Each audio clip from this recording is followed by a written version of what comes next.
الحمدللہ رب العالمین والصلاة والسلام علی محمد الامین فاعوذ باللہ من الشیطان الرجیم بسم اللہ الرحمن الرحیم۔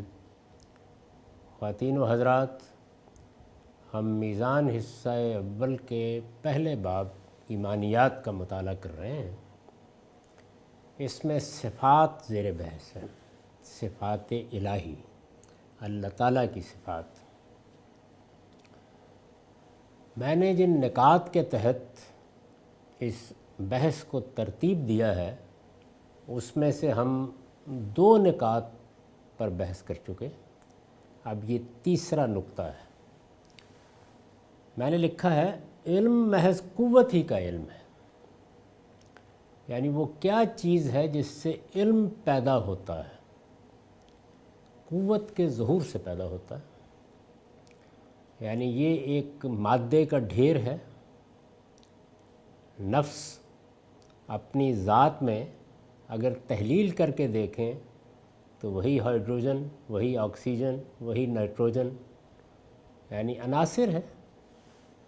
ان کے اندر جب ترکیب پیدا ہوتی ہے تو اس میں قوت ظاہر ہونا شروع ہو جاتی ہے۔ قوت جس کا ظہور نباتات کی صورت میں ہوتا ہے، قوت جس کا ظہور حیوانات کی صورت میں ہوتا ہے، قوت جس کا ظہور اگر آپ کائنات کے پیدا ہونے کے بارے میں جدید معلومات کو سامنے رکھیں تو جمادات کی صورت میں ہوتا ہے۔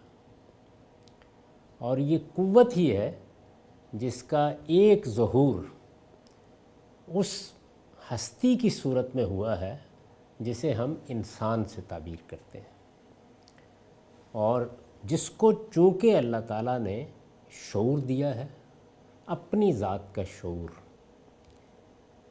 اس وجہ سے وہ سارے مباحث پیدا ہو گئے ہیں جن کو ہم اس وقت موضوع بحث بنا رہے ہیں۔ تو علم محض قوت ہی کا علم ہے۔ اب اگر آپ دیکھیں تو جب آپ اس مادے کے اندر سے حیات کو ظہور پذیر ہوتے دیکھتے ہیں، یعنی اس کے اندر جو چھپی ہوئی خوابیدہ قوت حیات ہے، جب وہ نمودار ہوتی ہے تو حیاتیات یا بائیولوجی کا علم وجود میں آ جاتا ہے۔ جب اس کے اندر سے نباتات وجود میں آتی ہیں تو اس سے متعلق علم وجود میں آ جاتا ہے۔ تو جتنے علوم ہیں سب کے سب اسی طرح وجود میں آتے ہیں۔ طبعیات اسی طرح، حیاتیات اسی طرح، حیوانات کا علم اسی طرح۔ تمام علوم میں ہم اصل میں یہ مطالعہ کر رہے ہوتے ہیں کہ یہ جو خوابیدہ عناصر ہیں جن کے اندر بظاہر کوئی چیز نہیں ہے، ان سے قوت کیسے ظاہر ہوتی ہے، کیا کیا صورتیں اختیار کرتی ہے۔ تو علم محض قوت ہی کا علم ہے۔ تمام علم اصل میں قوت کے ظہور کا مطالعہ کرنے کا نام ہے، لہٰذا ہر علم قوت کی گواہی ہے۔ یعنی جس علم کا بھی آپ نام لیں گے تو وہ علم وجود پذیر نہیں ہو سکتا جب تک کہ آپ اس کے پیچھے قوت کا ظہور نہ مان لیں۔ تو اب اسی چیز کو اگر پلٹا کر بیان کیجئے تو گویا علم بحیثیت علم اس بات کی شہادت دے رہا ہے کہ اس کے پیچھے قوت موجود ہے، لہٰذا ہر علم قوت کی گواہی ہے۔ یہ قوت کہاں سے آتی ہے؟ میں نے لکھا ہے یہ قوت اگر کسی صاحب ارادہ و ادراک ہستی کی طرف سے نہ ہو تو اسے جبر محض ہونا چاہیے۔ یعنی جس طریقے سے عالم کو ہم ایک ڈھیر کی صورت میں دیکھیں تو بس یہ ہے کہ یہ ڈھیر پڑا ہوا ہے، اس میں قدرت کا ایک ظہور تو محسوس ہوگا، لیکن اگر اس سے کوئی نتیجہ نہیں پیدا ہو رہا، اس سے نہ حیات جنم لے رہی ہے نہ اس کے لوازم جنم لے رہے ہیں، تو یہ جبر محض ہوگا۔ مگر عالم کا نظم و ترتیب اور اس کی اتھاہ معنویت اس کی تردید کرتی ہے۔ یعنی یہ جو سب علم وجود میں آیا ہے یہ اسی لیے تو وجود میں آیا ہے کہ یہ تمام چیزیں محض کسی ڈھیر کا مطالعہ نہیں ہے، بلکہ اس نظم کا مطالعہ ہے، اس ترتیب کا مطالعہ ہے جو عالم طبیعیات میں بھی ظاہر ہو گئی ہے۔ یعنی اگر آپ کائنات کو ہر چیز سے بیگانہ کر لیں تو محض اس کے وجود سے بھی ظاہر ہو رہی ہے۔ یہ اسی کا مطالعہ ہے، ہم اسی کو اسٹڈی کرتے ہیں، اسی کے اندر اتر کر دیکھنے کی کوشش کرتے ہیں۔ جتنے قوانین علم طبیعیات میں دریافت کیے جاتے ہیں، جتنے قوانین علم حیاتیات میں دریافت کیے جاتے ہیں، جتنے قوانین علم حیوانات میں دریافت کیے جاتے ہیں، وہ سب کے سب قوانین یہ بتا رہے ہیں کہ قوت کا ظہور ایک نظم اور ایک ترتیب کے ساتھ ہو رہا ہے، اور اس کی اتھا معنویت، یعنی پھر وہ نظم و ترتیب بھی اپنے اندر بڑی گہری معنویت رکھتا ہے۔ یعنی وہ اپنے وجود میں بھی معنویت رکھتا ہے، وہ اپنے مقاصد میں بھی معنویت رکھتا ہے، وہ اپنے اہداف میں بھی معنویت رکھتا ہے، وہ اپنے نتائج میں بھی معنویت رکھتا ہے۔ تو ہمیں محض کسی مادے کے ڈھیر سے سابقہ پیش نہیں آ گیا، بلکہ ہم نے اس مادے کے اندر سے قوت کا ظہور دیکھا ہے، اور وہی قوت ہے کہ جس کا آخری ظہور ایک باشعور ہستی کی صورت میں ہم انسان کو دیکھتے ہیں۔ اب آپ انسان کا مطالعہ کریں، حیوانات کا مطالعہ کریں، آپ طبعی زندگی کا مطالعہ کریں، ہر جگہ آپ کو نظم نظر آئے گا، ترتیب نظر آئے گی، قوانین نظر آئیں گے، ان کی نتیجہ خیزی نظر آئے گی، ان کے مقاصد نظر آئیں گے، ان کے لیے ایک ماضی، ایک حال اور ایک مستقبل نظر آئے گا۔ یہی چیز ہے کہ جس کو یہاں اتھا معنویت سے تعبیر کیا گیا ہے۔ مگر عالم کا نظم و ترتیب اور اس کی اتھا معنویت اس کی تردید کرتی ہے۔ کس بات کی تردید کرتی ہے؟ اس بات کی کہ یہ محض ایک جبر ہے جس کا ظہور ہو گیا ہے۔ یعنی میں نے ایک ڈھیر اٹھایا مٹی کا اور پھینک دیا، ایسا نہیں ہے۔ نہیں، اس ڈھیر کے پھینکنے کے عمل کا بھی جب ہم مطالعہ کرتے ہیں تو وہ ایک ذرے سے کائنات بن جاتا ہے۔ اس کے بننے کے عمل جب ہم مطالعہ کرتے ہیں تو اس کے اندر قوانین کام کر رہے نظر آ رہے ہوتے ہیں، اس کی وسعت میں قوانین، اس کے جمود میں قوانین، اس کے ظہور میں قوانین، اور پھر وہی قوانین ہے کہ جو ہماری اس زمین پر حیات کی مختلف صورتوں میں نمودار ہو جاتے ہیں۔ تو یہ ساری معنویت اور یہ نظم و ترتیب اس بات کی تردید کرتی ہے کہ یہ کوئی جبر محض ہے جس کا ظہور ہو گیا ہے۔ جبر محض کا ظہور بھی یہ سوال پیدا کرتا کہ پیچھے کوئی قوت موجود ہے، لیکن پھر محض قوت زیر بحث ہوتی۔ یعنی اگر آپ یہ دیکھیں تو کسی سڑک پر جاتے ہوئے پہاڑوں سے مٹی گر پڑتی ہے، پتھر گر پڑتے ہیں، جس کو ہمارے ہاں تعبیر کیا جاتا ہے لینڈ سلائیڈنگ سے۔ اس میں ایک قوت کام کرتی ہے اور بکھیر دیتی ہے ہر چیز کو۔ یہ محض قوت ہے جو پیچھے پائی جاتی ہے۔ لیکن اگر یہ عمل اپنے اندر نظم رکھتا ہو، ترتیب رکھتا ہو، وہ گرنے والی چٹانیں اور مٹی وہ آگے پھر معنوی اعتبار سے وجود پا رہی ہوں، تو اب یہ محض قوت کا ظہور نہیں ہوگا۔ یعنی محض ایک قوت، محض ایک علت العلل یہ نہیں ہوگا، بلکہ اب یہ دیکھنا پڑے گا کہ وہ قوت جو پیچھے سے کام کر رہی ہے وہ کیا صفات رکھتی ہے۔ تو یہ بات ہے جس کو میں نے یہاں سمجھانے کی کوشش کی ہے کہ علم محض قوت ہی کا علم ہے، لہٰذا ہر علم قوت کی گواہی ہے۔ یعنی ہے تو قوت ہی کا ظہور، لیکن یہ قوت جب نتیجہ خیز ہوتی ہے، جب اس کا ظہور ہوتا ہے تو یہ صاف نظر آ جاتا ہے کہ اس کے پیچھے ایک صاحب ارادہ اور صاحب ادراک ہستی ہے۔ وہ صاحب ارادہ اور صاحب ادراک ہستی کیوں ہے؟ اس لیے کہ قوت نے محض اینٹ پتھر پھینک نہیں دیا جیسے پہاڑ سے گر جاتا ہے، بلکہ جو کچھ ہوا ہے اس سے نظم، ترتیب، قوانین، اور نظم ترتیب سادہ صورت میں نہیں، حیرت انگیز انسان کا مطالعہ کیجیے، حیوان کا مطالعہ کیجیے، خون کی گردش کا مطالعہ کیجیے، اعضائے رئیسہ کا مطالعہ کیجیے، کسی ایک جزو کو اٹھا لیجیے، پودوں کا، دوسرے جانداروں کا، پرندوں کا، خود اس طبعی عالم کا، تو ایک ایک جگہ یہ چیز نظر آئے گی۔ ان میں سے کوئی چیز بھی، ان میں سے یعنی نظم، ترتیب اور اتھا معنویت، ان میں سے کوئی چیز بھی علم و عقل کے تصرف کے بغیر نہیں ہو سکتی۔ یعنی عقل اس کو ماننے سے انکار کرتی ہے کہ یہ پیچھے سے بس ایک دھکا پڑا ہے، کسی علت العلل نے پانی میں ہاتھ ڈال کر لہریں پیدا کرنے کی ابتدا کر دی ہے، یہ نہیں بتا رہی۔ یہ بتا رہی ہے کہ اس کے پیچھے علم اور عقل کا تصرف ہے، یعنی علم اور عقل کام کر رہے ہیں۔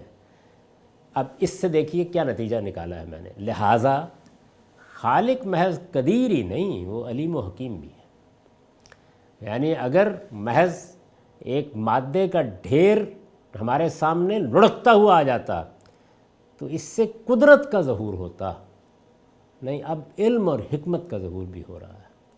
اس سے پیچھے ہم نے اللہ تعالیٰ کی کچھ صفات کا اسی طرح استنباط کیا تھا۔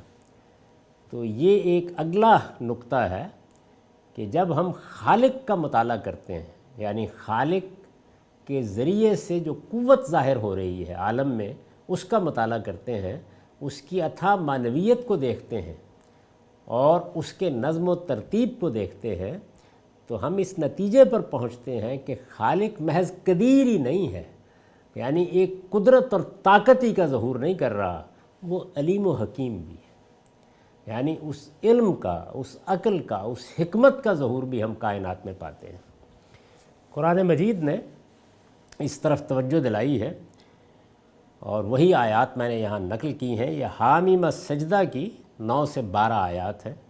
ان سے پوچھو، آیات یہ ہے، قُلْ أَإِنَّكُمْ لَتَكْفُرُونَ بِالَّذِي خَلَقَ الْأَرْضَ فِي يَوْمَيْنِ وَتَجْعَلُونَ لَهُ أَنْدَادًا ذَلِكَ رَبُّ الْعَالَمِينَ وَجَعَلَ فِيهَا رَوَاسِيَ مِنْ فَوْقِهَا وَبَارَكَ فِيهَا وَقَدَّرَ فِيهَا أَقْوَاتَهَا فِي 4 أَيَّامٍ سَوَاءً لِلسَّائِلِينَ ثُمَّ اسْتَوَىٰ إِلَى السَّمَاءِ وَهِيَ دُخَانٌ فَقَالَ لَهَا وَلِلْأَرْضِ ائْتِيَا طَوْعًا أَوْ كَرْهًا قَالَتَا أَتَيْنَا طَائِعِينَ فَقَضَاهُنَّ 7 سَمَاوَاتٍ فِي يَوْمَيْنِ وَأَوْحَىٰ فِي كُلِّ سَمَاءٍ أَمْرَهَا وَزَيَّنَّا السَّمَاءَ الدُّنْيَا بِمَصَابِيحَ وَحِفْظًا ذَلِكَ تَقْدِيرُ الْعَزِيزِ الْعَلِيمِ۔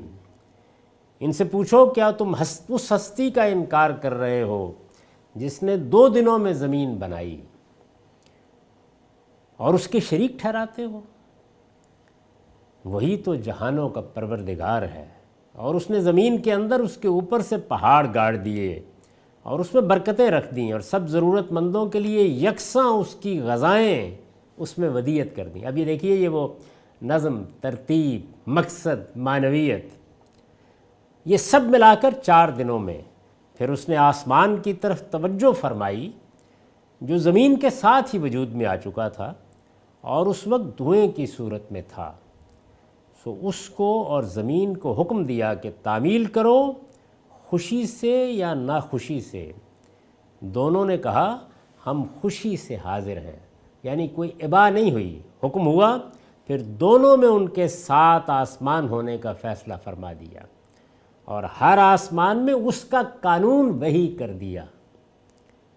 وَأَوْحَىٰ فِي كُلِّ سَمَاءٍ أَمْرَهَا، اور تمہارے اس قریبی آسمان کو ہم نے چراغوں سے رونق دی اور اسے خوب محفوظ بنا دیا۔ اب صفات دیکھیے، یہ خدائے عزیز و علیم کا منصوبہ ہے، یعنی عالم کی طرف توجہ دلائی اور اس کو اس طرح سے ہمارے سامنے کھول کر رکھ دیا کہ ہم اس معنویت کو، اس علم کو، اس حکمت کو خود محسوس کریں۔ قرآن مجید کا استدلال کا طریقہ یہ ہے، یعنی کیا کیا یہاں پر، ہمارے سامنے اس قوت کا ظہور جس طریقے سے اس کائنات میں ہوا ہے اس کی تفصیل کر دی ہے۔ یہ بتایا ہے کہ یہ ایک ہی دن میں ایک ڈھیر نہیں جو آ پڑا ہے، اس میں بہت وقت لگا ہے، اس کے پیچھے زمانے ہیں۔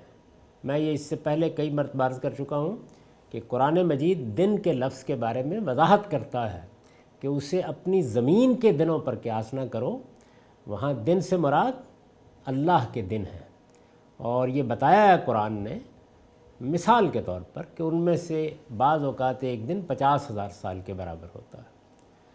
تو یہ دن کتنے بڑے تھے ان کے بارے میں ہم نہیں جانتے، لیکن جو چیز بتانا پیش نظر ہے وہ یہ ہے کہ یہ دیکھو کہ قوت کا ظہور کیسے ہوا ہے، کس معنویت سے ہوا ہے، کس نظم سے ہوا ہے، کس ترتیب سے ہوا ہے، کیا قوانین اس میں کار فرما ہیں، اس میں تمہارے لیے کیا نعمتیں پیدا کر دی ہیں، تمہارے ساتھ اس کی ہم آہنگی کیسی ہے، کیسی ہارمنی پیدا ہو گئی ہے زمین اور آسمان کے درمیان، خود زمین کے مختلف اجزاء میں، خود اس کی مخلوقات میں کس طرح ایک چیز دوسرے کے ساتھ جڑی ہوئی ہے اور کیسے نتیجہ خیز ہو رہی ہے۔ تو اس جانب توجہ دلائی اور اس سے یہ نتیجہ نکالا کہ اس کو وجود میں لانے والا محض قدیر نہیں ہے، محض عزیز نہیں ہے۔ عزیز، قدیر ایک ہی معنی کے الفاظ ہیں۔ یہ محض قوت کا ظہور نہیں ہے بلکہ ایک علیم کی طرف سے قوت کا ظہور ہے۔ قرآن مجید کہیں علیم اور حکیم دونوں صفات استعمال کرتا ہے، کہیں محض علیم پہ اکتفا کرتا ہے، کہیں محض حکیم کا حوالہ دیتا ہے، اس لیے کہ یہ ایک ہی چیز کے مختلف پہلو ہیں۔ علم بھی حقیقی علم وہ ہے کہ جو حکمت کے ساتھ ہو، اور حکمت بھی وہی ہے کہ جس کی بنا علم پر ہو۔ اس کے بعد اب چوتھا نقطہ ہے، انفس و آفاق کا قیام و انصرام ایک حقیقت ہے۔ یعنی ہم مشاہدہ کرتے ہیں کہ ادھر نفس ہے، جیسے کہ انسان میں اس کا ظہور ہوا ہے، ہمارے سامنے یا ہمارے گرد و پیش آفاق ہے، یہ قائم بھی ہیں اور ان کا انصرام بھی ہو رہا ہے۔ یعنی ایسا نہیں ہے کہ قائم ہے اور بس قائم ہے، نہیں، صاف نظر آتا ہے کہ کوئی ہاتھ ہے جو ان کو چلا رہا ہے، جو اس سارے نظم کو قائم کیے ہوئے ہے، جو اس کی نگرانی کر رہا ہے۔ قرآن مجید اسے تعبیر کرتا ہے، دو لفظوں سے تعبیر کرتا ہے، الا لہ الخلق والامر، یعنی صرف خلق کا ظہور نہیں ہو رہا کہ چیز بن گئی ہے، اس کے ساتھ ایک نظم اور ترتیب کا ظہور بھی ہو رہا ہے، اور پھر وہ نظم و ترتیب اپنی نتیجہ خیزی کے ساتھ الٹپ نہیں ہے، ایسے لگتا ہے اسے کوئی تھامے ہوئے ہے۔ انفس و آفاق کا قیام و انصرام ایک حقیقت ہے، یعنی یہ قائم بھی ہیں اور ان کا اہتمام بھی ہو رہا ہے۔ یہ ایک حقیقت ہے جس کا ہم مشاہدہ کرتے ہیں۔ میں پھر توجہ دلاؤں کہ بنائے استدلال یا استدلال کے بنیادی مقدمات وہ ہمارے مشاہدے ہی سے آئیں گے، خواہ وہ باطن کا مشاہدہ ہو یا ظاہر کا مشاہدہ۔ تو قرآن مجید بالکل یہی طریقہ اختیار کرتا ہے۔ تو انفس و آفاق کا قیام و انصرام یہ دیکھنے کی چیز ہے، یہ جاننے کی چیز ہے، اس کا ہم مشاہدہ کر سکتے ہیں، یہ بنیاد ہو گئی۔ اب ظاہر ہے کہ اگر قیام بھی ہے اور انصرام بھی ہے تو یہ کسی زندہ اور قائم ہستی کے بغیر متصور نہیں ہو سکتا۔ اتنی بڑی کائنات تھام کر رکھی ہوئی ہے، ایک قاعدے پر چل رہی ہے، نتیجہ خیز ہو رہی ہے، تو ماننا پڑے گا کہ اس کو یہ صورت دینے والا دینے کے بعد مر نہیں گیا، کہیں جا کے سو نہیں گیا، اپنا وجود کھو نہیں بیٹھا، ماضی کے دھندلکوں میں گم نہیں ہو گیا، زندہ اور قائم ہے۔ اس لیے خالق زندہ اور قائم بلکہ سب کو قائم رکھنے والا بھی ہے۔ یعنی اب یہ دیکھیے، اس سے پھر کچھ اور صفات سامنے آ گئیں۔ ہم نے پچھلے نقطے میں جب علم کے ظہور کا مطالعہ کیا تو علیم اور حکیم کی صفات سامنے آئیں، اور جب اس پہلو سے انفس و آفاق کو دیکھا تو ایک حی اور قیوم، زندہ اور قائم ہستی کی صفات سامنے آئیں۔ قرآن مجید نے اس کو سورہ بقرہ میں بیان کیا، اور یہ وہی آیت ہے، آیت 255، جس کو ہم آیت الکرسی کہتے ہیں۔ اللہ لا الہ الا هو الحی القیوم، لا تأخذہ سنۃ ولا نوم لہ ما فی السماوات و ما فی الارض من ذا الذی یشفع عندہ الا بإذنہ یعلم ما بین ایدیہم و ما خلفہم ولا یحیطون بشیء من علمہ الا بما شاء وسع کرسیہ السماوات والارض ولا یؤودہ حفظہما وہو العلی العظیم۔ اس کو اسی لیے بڑی اہم آیت کہا جاتا ہے، یہ اس پورے کے پورے تصور کو واضح کر دیتی ہے۔ یعنی سب سے پہلے قیام و انصرام کے مشاہدے پر مبنی اللہ تعالیٰ کی دو صفات کی طرف متوجہ کرتی ہے، حی اور قیوم، اور اس کے بعد وہ دوسرے پہلو بھی ساتھ ہی لے آتی ہے۔ یعنی قرآن کا انداز یہ نہیں ہے کہ آپ کسی ایک پہلو کو ایک جگہ دیکھیں گے، اس میں چیزیں اسی طرح سے اختلاط کے ساتھ سامنے آتی ہیں۔ اس کا ترجمہ میں نے کیا، اس دن معاملہ صرف اللہ سے ہوگا، اس دن یعنی قیامت کے دن، اس دن معاملہ صرف اللہ سے ہوگا، اللہ جس کے سوا کوئی الہ نہیں، زندہ اور سب کو قائم رکھنے والا، نہ اس کو اونگ لاحق ہوتی ہے نہ نیند۔ اب یہ دیکھیے اسی زندہ اور قائم ہستی کے مختلف پہلو نمایاں کیے جا رہے ہیں، نہ اس کو اونگ لاحق ہوتی ہے نہ نیند، زمین اور آسمانوں میں جو کچھ ہے سب اسی کا ہے۔ کون ہے جو اس کی اجازت کے بغیر اس کے حضور میں کسی کی سفارش کرے؟ لوگوں کے آگے اور پیچھے کی ہر چیز سے واقف ہے،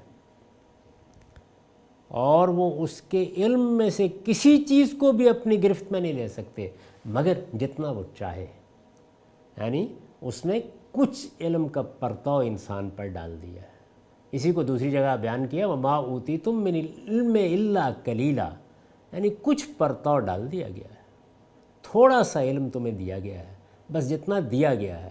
یہ کہ ہم اس پورے عالم کے اندر جس علم کا ظہور ہو رہا ہے اس کو بھی گرفت میں لے لیں، یہ بھی ناممکنات میں سے ہے۔ کجا یہ کہ وہ علم جس منبع سے ظاہر ہو رہا ہے وہاں اس کو گرفت میں لے سکے۔ اس کی بادشاہی زمین اور آسمانوں پر چھائی ہوئی ہے، اور ان کی حفاظت اس پر ذرا بھی گرا نہیں ہوتی، اس کی حفاظت اس پر ذرا بھی گرا نہیں ہوتی۔ یہ انصرام ہے، یعنی وہ اس کی حفاظت کر رہا ہے، اس کو تھامے ہوئے ہے، ہر لحظہ اس کے معاملات کو دیکھ رہا ہے، اور یہ چیز اس پہ کوئی تکان نہیں طاری کر دیتی، اس پر ذرا بھی گرا نہیں ہوتی، اور وہ بلند ہے، بڑی عظمت والا ہے۔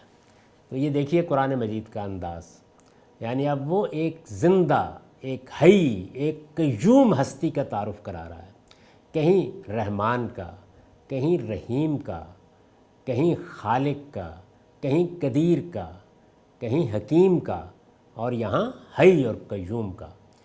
تو وہی بات ذہن میں رکھیے جو اس ساری بحث کا سر رشتہ ہے، کہ قرآن مجید نے جس پروردگار کا تصور پیش کیا ہے، یا اللہ تعالیٰ کا ذات باری کا جو تصور پیش کیا ہے، وہ ایک علت العلل کا تصور نہیں ہے محض، جس طرح کے فلسفے میں ہوتا ہے، نہیں، وہ ایک صاحب ارادہ و ادراک ہستی کا تصور ہے جو تمام اعلیٰ اوصاف کا منبع ہے۔ اس کے بعد پانچواں نقطہ ہے زمان کیا ہے۔ یعنی اس دنیا میں دو چیزیں ہیں نا جو ہمارا احاطہ کیے ہوئے ہیں، ایک مکان اسپیس، ایک زمان ٹائم۔ زمان کیا ہے؟ یعنی اگر غور کر کے دیکھیں تو یہ جس کو ہم وقت کہتے ہیں، زمان کہتے ہیں، یہ کیا چیز ہے؟ یہ اسی حی و قیوم خالق کی صفت بقا سے منتزع ایک تصور ہے۔ یعنی جب ہم کہتے ہیں وہ خالق حی اور قیوم ہے اور باقی ہے، تو آپ دیکھیے جیسے ہی ہم نے کہا کہ اس کے اندر بقا کی صفت ہے، یعنی وہ ایک شعلے کی طرح، شعلہ مستعجل کی طرح ظہور پذیر ہو کے ختم نہیں ہو گیا، باقی ہے۔ تو جیسے ہی ہم کہتے ہیں باقی ہے تو زمان کا تصور پیدا ہو جاتا ہے۔ یعنی ہم انسان، اس کے ہاں صورت کیا ہے وہ زیر بحث نہیں، ہم جس طریقے سے دیکھتے ہیں، تو جیسے ہی ہم یہ کہتے ہیں کہ وہ باقی ہے، تو چونکہ جو دنیا ہمارے گرد و پیش میں ہے، اس دنیا میں باقی کا تصور جیسے ہی آتا ہے تو اس سے زمان کا تصور بھی پیدا ہو جاتا ہے۔ یہ اسی حی و قیوم خالق کی صفت بقا سے منتزع انتزاع کیا گیا ہے، یعنی گویا اس سے استنباط کر لیا گیا، اس سے نکل کر باہر آ گیا ہے، منتزع ایک تصور ہے۔ لہٰذا اب ظاہر ہے کہ جب آپ نے بقا کا تصور قائم کر لیا تو اب بقا کی کوئی ابتدا ہوگی، بقا کی کوئی انتہا ہوگی، اور جب آپ کہتے ہیں کہ وہ ذات ہے اور باقی ہے تو ظاہر ہے کہ پھر مکان کا تصور بھی آتا ہے۔ تو اب قرآن مجید کیا کہہ رہا ہے؟ لہٰذا وہ اول ہے، اس سے پہلے کچھ نہیں ہے۔ یعنی جب آپ نے باقی کا تصور پیدا کر لیا تو اب آپ پیچھے کی طرف دیکھتے ہیں تو قرآن یہ بتاتا ہے کہ ایسا نہیں ہے کہ جیسے اس کی مخلوقات میں ایک ابتدائی نقطہ ہوتا ہے، نہیں، وہ ابتدائی نقطہ وہ خود ہے، وہ اول ہے، وہ آخر ہے، اس کے بعد بھی کچھ نہیں، وہ ظاہر ہے، اس سے اوپر کچھ نہیں ہے۔ یعنی یوں نہیں ہے کہ جیسے ہم انسان جن مخلوقات کو دیکھتے ہیں تو ان کا ایک ابتدائی نقطہ ہوتا ہے، ایک انتہائی نقطے کا تصور کرتے ہیں، اس سے ان سے متعلق ایک زمان سامنے آتا ہے، اور اسی طرح سے ہم انہیں کسی مکان میں دیکھتے ہیں۔ یہ زمان اور مکان سے بالا تر ہو کر کسی چیز کو دیکھنا یہ ہمارے مشاہدے کی چیز نہیں ہے، لیکن جب ہم نے اللہ تعالیٰ کے بارے میں یہ تصور قائم کر لیا کہ وہ باقی ہے تو اب اپنے اس مشاہدے کا اس پر اطلاق کر کے ہم سمجھیں گے تو پھر اللہ کی ابتدا کا ایک سوال پیدا ہوگا، انتہا کا ایک سوال پیدا ہوگا، وہ یہاں ہے اس کا سوال پیدا ہوگا، وہ یہاں نہیں ہے اس کا سوال پیدا ہوگا۔ قرآن نے ان تمام چیزوں کی نفی کر دی۔ تو اب ہمیں جو تصور دیا بھیا، لہٰذا وہ اول ہے، یعنی کوئی نقطہ ابتدا نہیں ہے جس سے پہلے وہ نہیں تھا، جو نقطہ ابتدا ہے وہ وہی تو ہے، اس سے پہلے کچھ نہیں ہے، وہ آخر ہے، اور کوئی نقطہ انتہا نہیں ہے جس پر وہ ختم ہو جائے گا، نہیں، ہر چیز ختم ہو جائے گی اور وہ موجود ہوگا، وہ آخر ہے، اس کے بعد بھی کچھ نہیں ہے، وہ ظاہر ہے، یعنی یوں نہیں ہے کہ وہ یہاں پڑا ہوا ہے اور اس کے اوپر بھی کوئی چیز ہو سکتی ہے، مثلا وہ زمین پر ہے اور اس کے اوپر چاند ہے یا ستارے ہیں یا ہوا ہے یا کچھ اور چیز ہے، نہیں، وہ ظاہر ہے، اس سے اوپر کچھ نہیں ہے، وہ باطن ہے، اس سے نیچے بھی کچھ نہیں ہے۔ اب نتیجہ کیا نکلا؟ وہ زمان و مکان سے محدود نہیں ہو سکتا، یعنی نہ ہمارا اس کے بقا کے تصور سے زمان کا احساس تو منتزع ہو گیا، لیکن وہ اس زمان کا پابند نہیں ہے، اور وہ مکان سے بھی محدود نہیں ہے، نہ کوئی زمانہ اس کی تحدید کرتا ہے، نہ کوئی مکان اس کی تحدید کرتا ہے، اس کا علم البتہ زمان و مکان دونوں کا احاطہ کیے ہوئے ہے۔ یعنی اب ظاہر ہے کہ زمان بھی ہے اور مکان بھی ہے، یہ نہیں ہے کہ اس کی ذات احاطہ کیے ہوئے ہے، اس کا علم احاطہ کیے ہوئے ہے، وہ ان سے بالاتر ہے، وہ زمان و مکان سے محدود نہیں ہو سکتا۔ یہ کیوں بیان کیا؟ اس لیے بیان کیا کہ ہم جن چیزوں کا مشاہدہ کرتے ہیں تو اس سے کہیں ہمارے اندر اللہ تعالیٰ کی صفات کا بھی یہ تصور پیدا نہ ہو جائے کہ اس کی بھی کوئی ابتدا ہوگی، اس کی بھی کوئی انتہا ہوگی، اس کی بھی کوئی جہت ہوگی، اور جہت ہوگی تو ظاہر بات ہے کہ اس سے مکان کا تصور پیدا ہو جائے گا۔ اس سب کچھ کی نفی کر دی، البتہ یہ بتایا کہ وہ زمان سے محدود نہیں، وہ مکان سے محدود نہیں، لیکن زمان اور مکان اس کے علم کے احاطے میں، کوئی چیز اس سے باہر نہیں ہے، خارج نہیں ہے۔ اور اس کو بیان کیا ہے سورہ حدید میں، تیسری آیت ہے، هو الاول والآخر والظاہر والباطن وهو بكل شيء علیم، وہی اول بھی ہے اور آخر بھی اور ظاہر بھی ہے اور باطن بھی، اور وہ ہر چیز کا علم رکھنے والا ہے۔ یعنی یہ جو قرآن مجید نے اللہ تعالیٰ کی صفات بتائی ہیں، الاول، الآخر، الظاہر، الباطن، یہ صفات کیا بتا رہی ہیں؟ یہ صفات یہ بتا رہی ہیں کہ زمان اور مکان کی کوئی محدودیت بھی اس کو لاحق نہیں، یعنی گویا یہاں تجرید کا طریقہ اختیار کیا ہے صفات الہی کا صحیح تصور بتانے کے لیے۔ ہم جس طرح چیزوں کو دیکھ رہے تھے تو بعض اوقات کسی چیز کا تصور ہم اس کے مماثل چیز بیان کر کے پیدا کرتے ہیں، جیسے پیچھے ہم نے دیکھا، اور بعض موقعوں پر ادھر کی نفی سے اس چیز کا اس بات کر دیتے ہیں۔ تو یہ بتایا گیا کہ تم جس عالم کا مشاہدہ کرتے ہو اس میں ہر چیز کا ایک اول ہے اور ایک آخر ہے، لیکن ذات خداوندی کا معاملہ یہ ہے کہ وہ خود اول ہے، وہ خود آخر ہے، یعنی اول ہے اس سے پہلے کچھ نہیں، آخر ہے اس کے بعد کچھ نہیں۔ یہ وہ تصور ہے جو گویا ابدیت کو اور ازل کو بیان کر رہا ہے۔ تو گویا زمان کا معاملہ ختم ہوا۔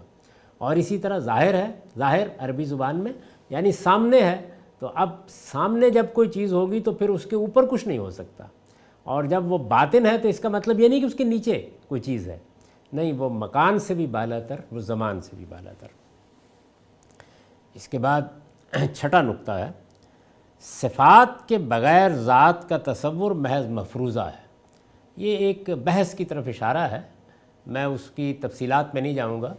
یعنی جس وقت یہ فلسفیانہ تصورات کے تحت ذات خداوندی کا مطالعہ شروع ہوا تو یہ بحث پیدا ہوئی کہ یہ صفات الگ ہیں صفات ذات حق، حق سے جدا یا عین ذات، یہ بحث پیدا ہو، جس کو اقبال نے ابلیس کی مجلس شورا میں اس طرح ادا کیا ہے۔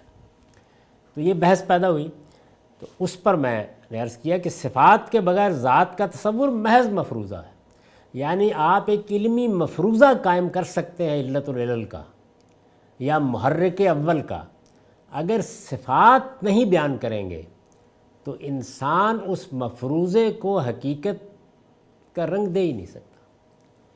صفات کے بغیر ذات کا تصور محض مفروضہ ہے، اس لیے کہ ذات جب تک ان صفات کے ساتھ سامنے نہیں آتی، ہمارے لیے اس کا ایک زندہ اور حی اور قیوم ہستی کی حیثیت سے تصور کرنا ہی ممکن نہیں ہے۔ اس سے متعلق جو نزاعات بالعموم ہوئے ہیں وہ سب لفظی ہیں، یعنی جو بحثیں لوگوں نے پیدا کر دیں فلسفیانہ تصورات کے زیر اثر، وہ محض لفظی بحثیں ہیں۔ چنانچہ تمام صفات حسنہ لفظی بحثیں ہیں، مطلب یہ ہے کہ ایک ہی بات ہے جو ایک طرف سے کہی جاتی ہے تو معلوم ہوتی ہے کہ تمام صفات کی نفی کی جا رہی ہے، دوسری طرف سے کہی جاتی ہے دراحالے کہ دونوں ہی اس بات کر رہے ہوتے ہیں۔ تو اس وجہ سے میں نے عرض کیا ہے کہ یہ محض لفظی بحث ہے۔ چنانچہ تمام صفات حسنہ، خلق، عدل، رحمت، رافت اور علم و حکمت، تمام صفات حسنہ، اعلیٰ صفات، اچھی صفات، خلق ظاہر ہے کہ یہ کوئی شبہ ہی نہیں ہے کہ ایک بہترین صفت ہے، تخلیق کی صفت، عدل، رحمت، رافت اور علم و حکمت اللہ تعالیٰ کے ذاتی محاسن کی حیثیت سے اس کے لیے ثابت اور اپنے آثار سے مقدم ہیں۔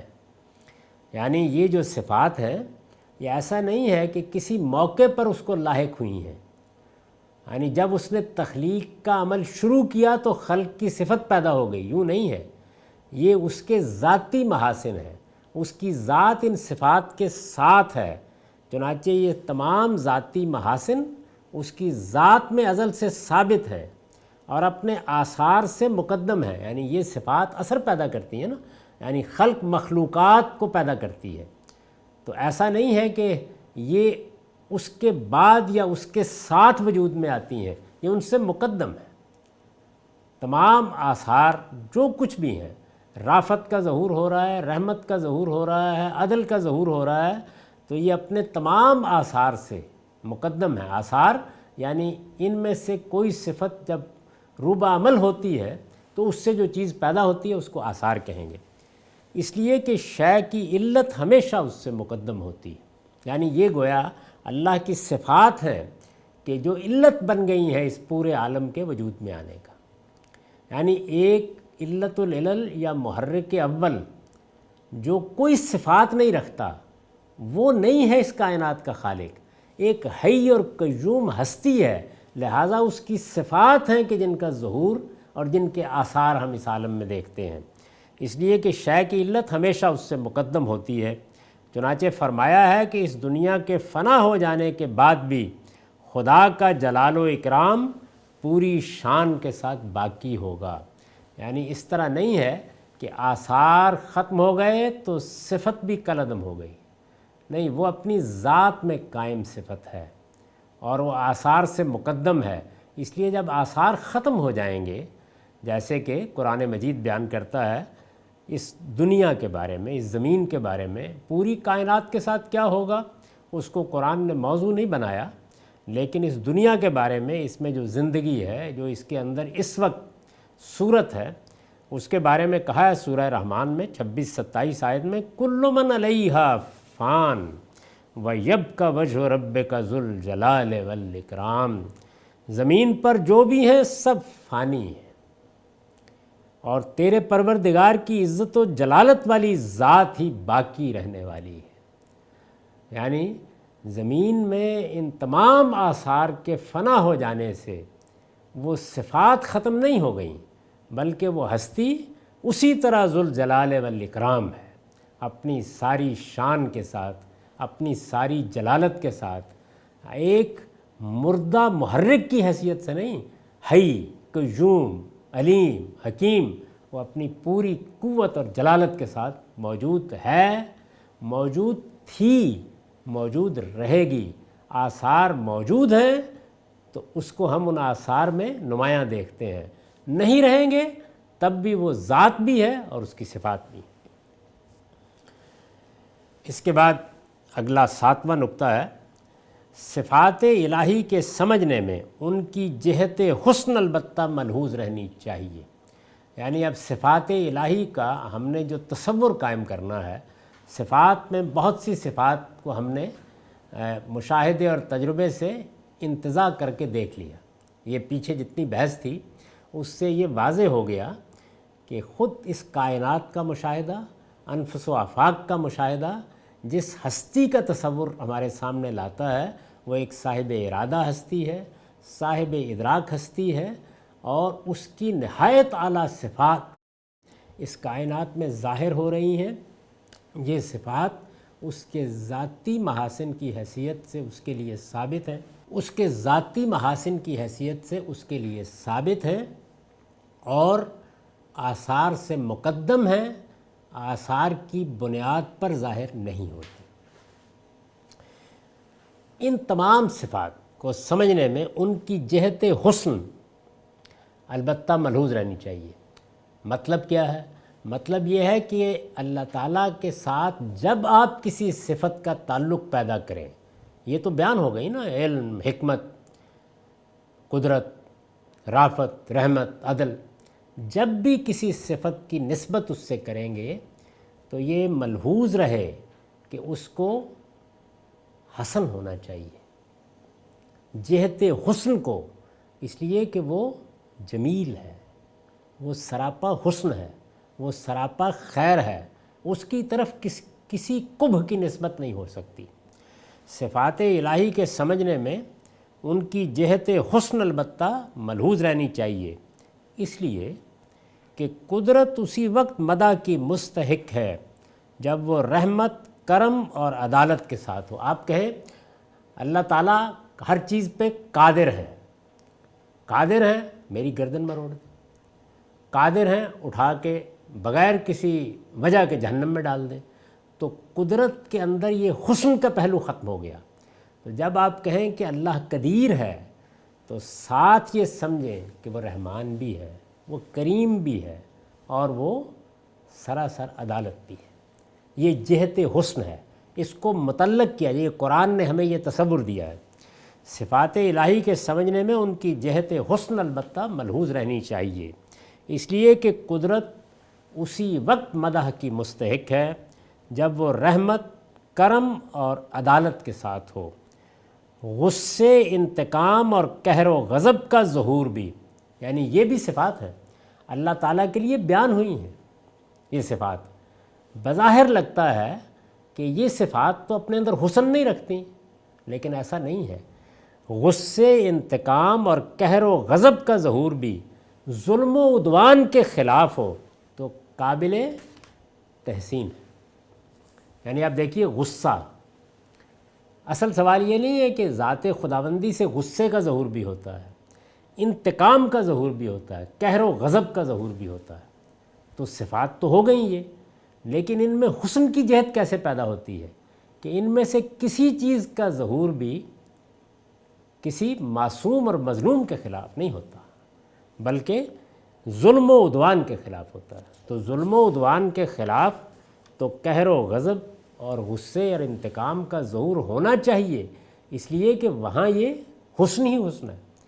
رحمت، مغفرت اور جود و کرم بھی اپنے محل ہی میں تعریف کے مستحق ہوتے ہیں۔ یعنی رحمت، مغفرت اور جود و کرم اگر عدل سے متصادم ہو جائے، اگر وہ ایسی داد و دہشت بن جائے کہ جس میں کسی کی اہلیت کا خیال ہی نہ ہو، تو ظاہر ہے کہ پھر ان کو آپ محل تعریف میں نہیں رکھ سکتے۔ اس سے یہ بتانا مقصود ہے کہ اللہ تعالیٰ کی صفات کا قرآن مجید نے جو تصور ہمیں دیا ہے وہ ان کی جہت حسن کے لحاظ کے ساتھ دیا ہے۔ قرآن مجید میں غنی کے ساتھ حمید، علیم کے ساتھ حکیم اور عزیز کے ساتھ غفور کی صفات اسی جہت حسن کی رہنمائی کے لیے آئی۔ یعنی قرآن مجید اگر غنی کہے گا تو غنی یعنی بے نیاز، تو بے نیازی ظاہر ہے کہ اپنے اندر ایک ضم کا پہلو بھی رکھتی ہے، تو اس کا فوراً ازالہ کرے گا کہ وہ صرف غنی نہیں ہے، وہ حمید بھی ہے۔ علیم کہے گا تو علم حکمت سے عاری بھی ہو سکتا ہے، فوراً ساتھ حکیم کی صفت کا اضافہ کرے گا۔ عزیز کہے گا یعنی زبردست، تو فوراً غفور کی صفات بھی ساتھ لے آئے گا۔ جب بعض جگہوں پر یہ نہیں ہوں گی، وہاں ظاہر ہے جب اس کو دوسری جگہ بیان کر دیا ہے تو سمجھا جائے گا کہ وہی پہلو مقصود بھی۔ چنانچہ یہ جو جہت حسن کا لحاظ ہے، یعنی اللہ تعالیٰ کی طرف جب صفات کی نسبت کی جائے گی تو جہت حسن، غصے کی نسبت کی جائے گی، انتقام کی نسبت کی جائے گی، قہر و غضب کی نسبت کی جائے گی، تو یہ جہت حسن ملحوظ رہنی چاہیے۔ اس کو خود اللہ تعالیٰ نے بیان فرمایا ہے سورہ اعراف کی آیت 180 میں، وَلِلَّهِ الْأَسْمَاءُ الْحُسْنَى فَادْعُوهُ بِهَا وَذَرُوا الَّذِينَ يُلْحِدُونَ فِي أَسْمَائِهِ سَيُجْزَوْنَ مَا كَانُوا يَعْمَلُونَ۔ ایمان والو تم یاد رکھو کہ اللہ کے لیے صرف اچھے نام ہیں، یعنی جو بھی آپ صفت لائیں گے اس صفت کا وہی پہلو ملحوظ ہوگا جس میں حسن ہے۔ اللہ کے لیے صرف اچھے نام ہیں، سو اس کو انہی سے پکارو اور ان لوگوں کو چھوڑ دو جو اس کے ناموں میں کجروی اختیار کر رہے ہیں۔ آپ اگر فلسفیوں کا مطالعہ کریں، متکلمین کی چیزیں دیکھیں، اسی طرح سے اگر آپ صوفیانہ مذاہب میں اللہ تعالیٰ کے تصور کو پڑھنے کی اور سمجھنے کی کوشش کریں تو یہ معلوم ہو جائے گا کہ وہ جہت حسن متاثر ہوئی ہے۔ قرآن مجید یہ بتا رہا ہے کہ اس راہ میں ہر قدم پر ہوشیار رہو، یہاں جہت حسن کو متاثر نہیں ہونا چاہیے۔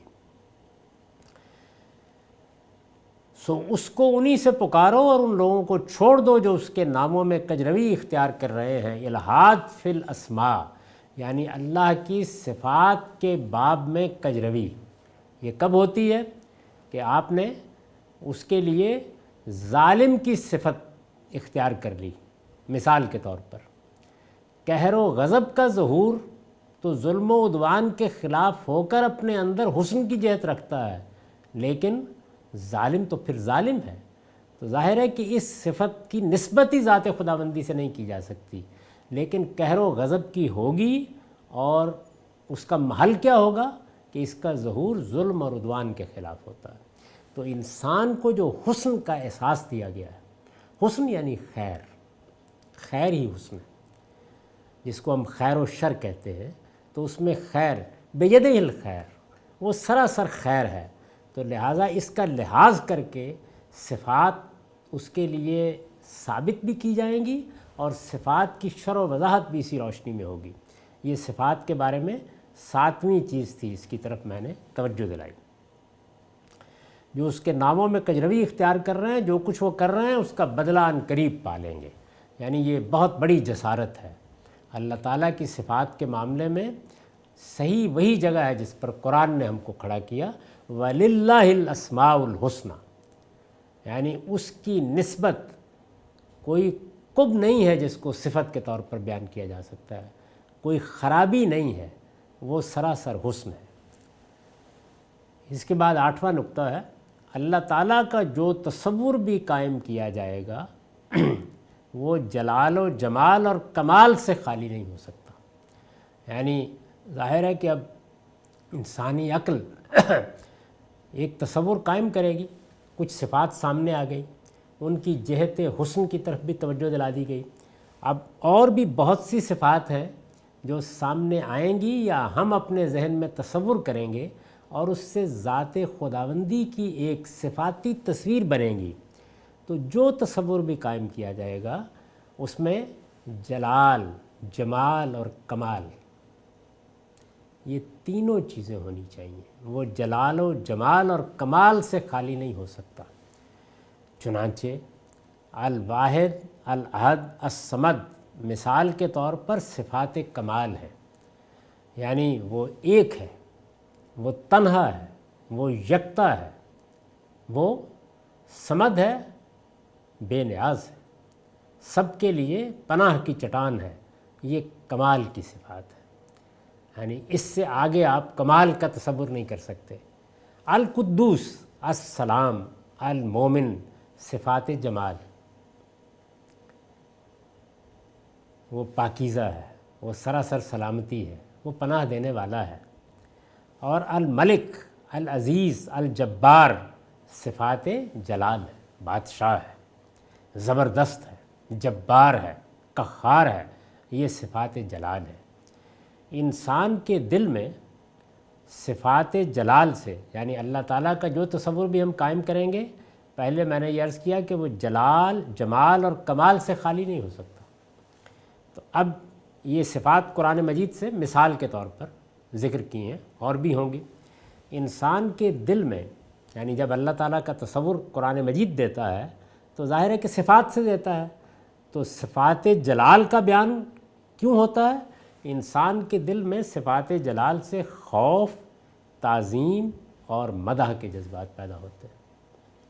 یعنی جب ہمارے سامنے کوئی صاحب جلال ہستی کا ذکر کیا جاتا ہے تو خوف بھی پیدا ہوتا ہے، عظمت کا احساس بھی پیدا ہوتا ہے، اور اپنے عجز کے ساتھ اس کے لیے بے پناہ مدح کے جذبات بھی پیدا ہو جاتے ہیں۔ انسان کے دل میں صفات جلال سے خوف، تعظیم اور مدح کے جذبات پیدا ہوتے ہیں، اور صفات جمال سے حمد، رجا اور محبت کے، رجا امید، حمد، رجا اور محبت کے۔ پھر صفات جلال حواس کے لیے زیادہ ظاہر، یعنی صفات جلال کو ہم اپنے حواس کے لحاظ سے اگر دیکھیں، ہم ذات خداوندی کو دیکھ کیسے رہے ہیں، ہم اس کو محسوس کیسے کر رہے ہیں، تو جہاں صفات جلال کا غلبہ ہوگا، پھر صفات جلال حواس کے لیے زیادہ ظاہر، اور صفات جمال عقل و دل کے زیادہ قریب ہوتی ہے۔